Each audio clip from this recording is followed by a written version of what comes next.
జై శ్రీమన్నారాయణ. ఈరోజు ఈ వీడియోలో మనం హనుమత్ జయంతి సందర్భంగా ఆంజనేయ స్వామి యొక్క శక్తివంతమైన సులభమైన ప్రతిరోజు పఠించవలసిన కొన్ని శ్లోకాలను వాటి అర్థాల గురించి వివరంగా తెలుసుకుందాం.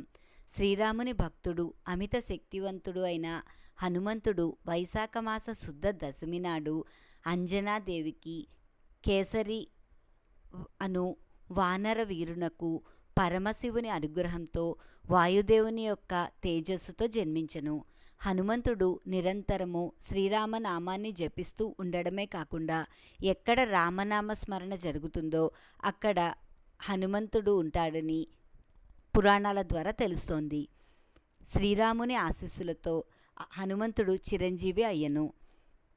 ఇప్పటికీ హనుమంతుడు హిమాలయాల్లో సంచరిస్తూ ఉంటాడని ప్రతీతి.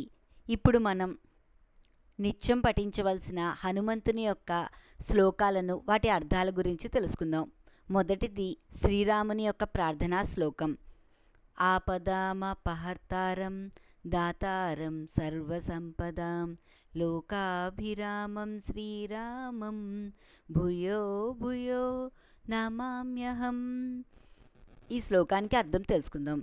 అన్ని రకాల ఆపదలను తొలగించువాడు, సర్వ సంపదలను ఒసంగువాడు, నిత్య సౌందర్యవంతుడు, లోకాభిరాముడు అయిన శ్రీరాముడికి మరలా మరలా నమస్కరించుచున్నాను. ఈ శ్లోకాన్ని ప్రతిరోజు పఠించడం వల్ల ఆపదలన్నీ తొలగిపోయి శ్రీరాముని అనుగ్రహం కలుగుతుందని అర్థము. రెండవది హనుమంతుని కార్యసిద్ధి మంత్రము. త్వమస్మిన్ కార్యనిర్యోగే ప్రమాణం హరిసత్తమా హనుమాన్ యత్నమాస్థాయ దుఃఖక్షయకరో భవ. ఈ శ్లోకము శ్రీరామాయణంలో సుందరకాండలో సీతాదేవి హనుమంతునితో పలికిన శ్లోకము. ఈ శ్లోకానికి ఇప్పుడు అర్థం తెలుసుకుందాం. ఓ వానర శ్రేష్ఠుడా హనుమంత, నన్ను ఈ కష్టాల నుండి కాపాడటానికి నీవే దిక్కు. నీ అనుగ్రహంతో నా దుఃఖాలను తొలగించు అని సీతమ్మవారు హనుమంతునితో పలికిన శ్లోకం. ఈ శ్లోకంను కార్యసిద్ధి మంత్రం అని ఈ శ్లోకానికి పేరు. ఈ శ్లోకంను ప్రతిరోజు పఠించడం వల్ల దుఃఖాలన్నీ తొలగిపోయి సమస్త కార్యాలయందు సిద్ధి కలుగుతుందని అర్థము. ఇప్పుడు మూడో శ్లోకము. బుద్ధిబలం యశోధైర్యం నిర్భయత్వం అరోగత అజాడ్యం వాక్పటుత్వం చ హనుమత్ స్మరణాత్ భవేత్.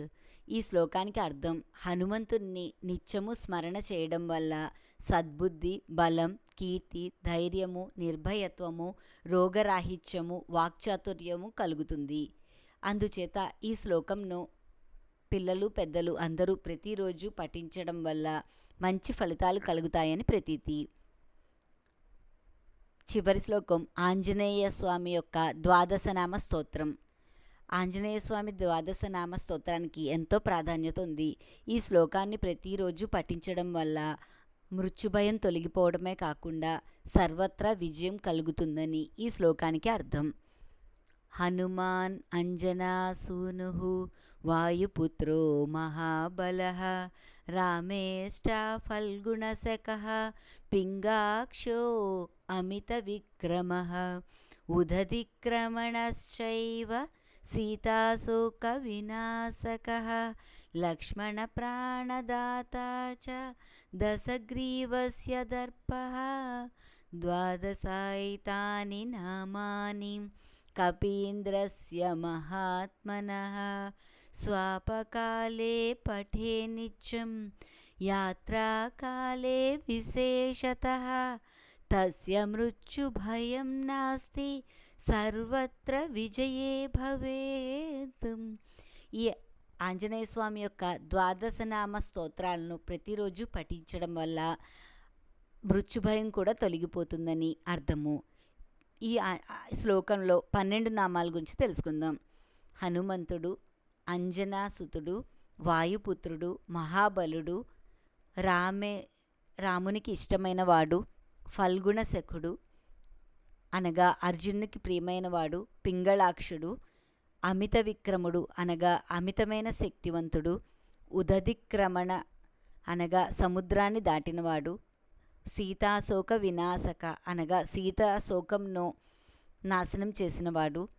లక్ష్మణ ప్రాణప్రదాత అనగా లక్ష్మణునికి ప్రాణంను ఇచ్చినవాడు. దశగ్రీవస్య దర్ప అనగా రావణుని యొక్క దర్పాన్ని అనగా అహంకారాన్ని అణిచినవాడు. ఈ 12 నామాలను మనం ప్రతిరోజు పఠించి హనుమంతుని యొక్క అనుగ్రహాన్ని పొందుదాం. ఈ వీడియో మీకు నచ్చితే నా వీడియోని షేర్ చేయండి, లైక్ చేయండి. ఇలాంటి మరిన్ని ఆధ్యాత్మిక వీడియోలు, భాగవత పురాణ కథలు, శ్రీ వైష్ణవ 108 దివ్యదేశాల యొక్క స్థల పురాణం మహత్యం చూడాలంటే దయచేసి నా ఛానల్ని సబ్స్క్రైబ్ చేయండి. ఈశ్వరి గుడిమెట్ల. జై శ్రీమన్నారాయణ.